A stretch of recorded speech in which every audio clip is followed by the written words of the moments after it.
Olá, meu nome é Roberto Falcão, eu sou professor e eu quero bater um papo aqui com você hoje sobre determinadas práticas que têm se tornado comuns neste desgoverno que aí está, à luz de uma obra de Machado de Assis. Em Memórias Póstumas de Brás Cubas, lá pelas tantas, Quincas Borba tenta explicar sua filosofia do humanitismo, fazendo uma alegoria com relação a duas tribos indígenas que disputariam um campo de batatas. E ao final, uma das tribos vence.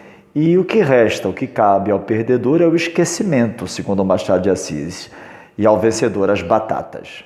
Bom, por que eu estou contando essa passagem da literatura nossa, talvez dos maiores clássicos, do maior escritor naturalmente da língua portuguesa no Brasil?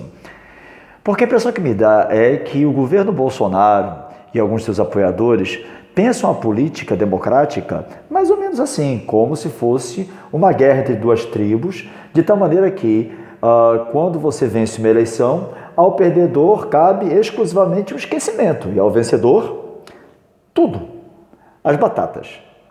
Mas não é assim na democracia, porque não é uma guerra. Veja, quando você vence uma eleição, tudo que você ganhou foi o direito de governar e servir ao seu povo. Pronto, era isso que ele deveria fazer, governar e servir ao seu povo. Quando você perde uma eleição, você conquista o direito de ir para a oposição e apontar as falhas da situação. É assim que acontece na democracia. Mas eu vejo alguns apoiadores do governo Bolsonaro que se sentem profundamente ofendidos quando você fala sobre qualquer dos descalabros que ele pratica, ou pior, da inação dele em diversos aspectos, desde a geração de emprego e renda até os absurdos dessa reforma da Previdência, que na verdade é só uma espécie de Robin Hood às avessas, empurrando dinheiro público para os bancos privados. Então, peraí. Por que você está falando sobre isso agora e não falou disso antes? É porque há uma sucessão de acontecimentos recentes que merecem ser percebidas. Uma delas é o afastamento do Vila, que é um comentarista de direita, um comentarista de uma perspectiva econômica liberal, um comentarista que foi contrário ao governo Lula, contrário ao governo Dilma, também foi contrário ao governo Temer e é muito contrário ao governo Bolsonaro, mas que não foi afastado nem do governo Lula, nem Dilma, nem Temer, da Jovem Pan, e foi afastado agora das duas uma. Ou a Jovem Pan só agora percebeu que Vila é um idiota, um lunático, ou então alguma interferência foi feita.